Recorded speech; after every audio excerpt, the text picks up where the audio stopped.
It's 11 months since pilots Andrew and Helen Berry began building their 21st century Art Deco house in Surrey. At long last, the render of their curved entranceway is complete, and just a month over schedule, they've moved into their new home. Ah, hello. Well, hello. How are you doing? Kevin, how are you? Very well. How are you? You well? Very well. Good to see you both. Excellent. Very well. Good to see the house so crisp, so kind of finished. You know, So just white. We're just so white. We're just walking in the gates. It's what an extraordinary statement it makes, straight out of the 1930s. It's so authentic. Well, we've actually had people come up and assume it is an original, Yeah. just a Which is refurbished old place. Which very is persuasive. exactly what we wanted. Really is. See, now that is so sharp, so kind of crisp. It's beautiful, isn't it?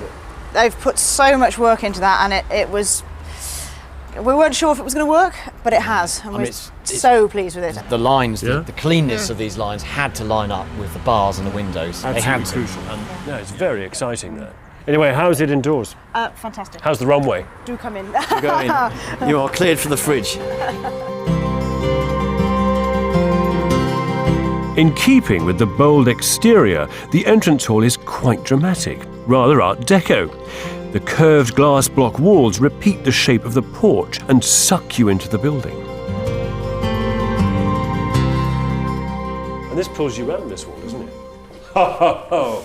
To the a powerfully designed kitchen, I'd say. This is extraordinary. This gorgeous, is isn't it? Odeon cinema breakfast bar. And you've chosen a marble that is very similar to the brown fossil stone you see in Miami, isn't it? It is, and of course it tones beautifully with the wood, with the maple, the walnut and the poplar veneer. Art Deco kitchens didn't really exist, did they? In the 20s and 30s, kitchens were very plain, functional rooms at the back of the house. Yeah. I mean, we've had to bring this kitchen into the heart of the house. So it's a kind of 21st century take. Absolutely. But also a piece of patronage here. I mean, you've kind of gone out on a bit of a limb.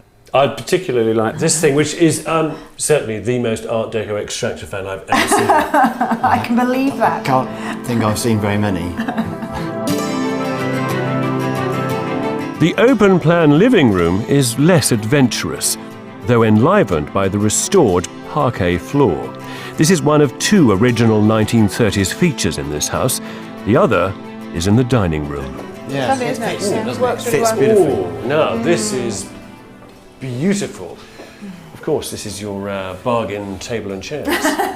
You've had it restored. You've had it repolished. This Yes, table. it's been lovingly looked after. Yes, TLC. Love it. Yeah. And the chairs recovered. Yes. And there's a matching sideboard. And we've used this and then a little bit. Andrew and Helen have also incorporated a little more inspiration from Miami into the ceiling. Personally, I'd have gone further, just as they've done elsewhere in the building, using metalwork and sculpture. These balustrades, these are highly unusual. Really, really pleased that they've come out as well. They're good. Yeah, They're love nice. them. Now you see, upstairs, this is where you leave Art Deco behind, isn't it? Because these beams have got absolutely nothing to do with the 1930s. No, you're absolutely right. It's nothing to do with Art Deco. I thought No. what we'd have is an open space. Yeah. But, you know, I'm not an engineer and I didn't realise that if you don't tie the two walls together, the whole place falls down. apart. Well, given that downstairs is such a persuasive essay in Art Deco styles, and it's done with such conviction, I think you know, I'm prepared to let you off. Thanks.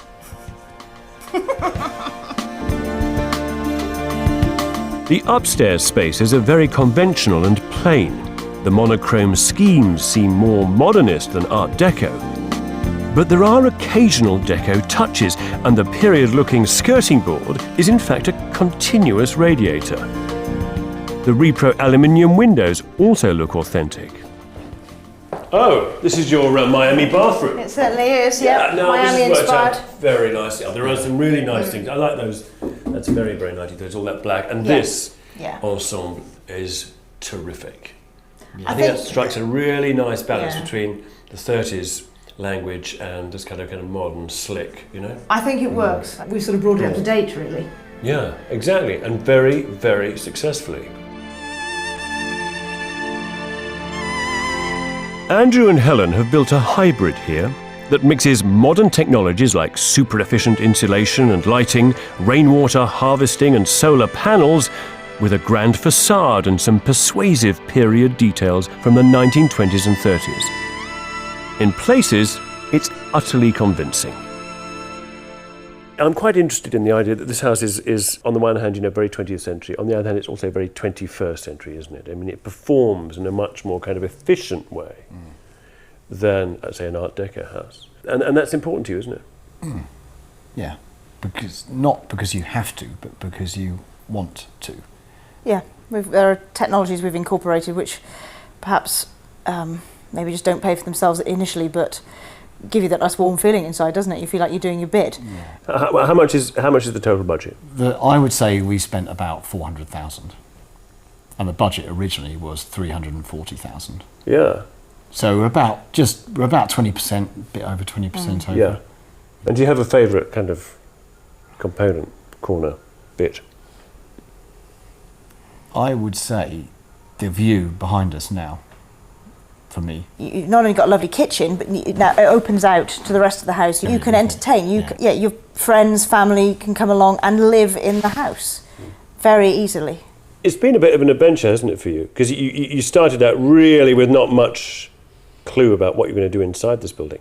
I mean, the project has evolved hugely. We embraced the Art Deco theme and we got more confident in what we liked and what we could achieve. So, yeah, things have evolved as we've gone along. There are things that I would say that you need for a project like this. One, you need months or years of planning and thinking about it before you even start doing it, which is kind of what we did with the outside but not what we did with the inside, hence some of the compromises we've had to make.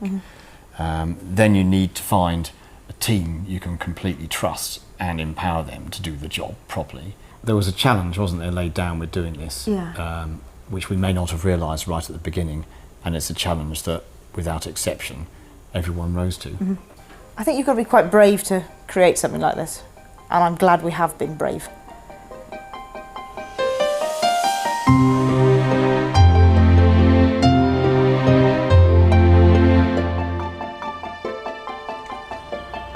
When you go on holiday and you get on the plane, you don't just walk straight into the cockpit and try and fly the thing yourself, do you?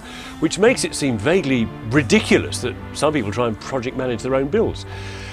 Helen and Andrew, however, they found a kind of better way to engage with their project. They looked and they learnt and then they researched and commissioned and invested in all the things that make a project like this work. Things like design and craftsmanship and detail. And as a result, this place is not some slavish, dead copy of an Art Deco building. This place has got real vitality.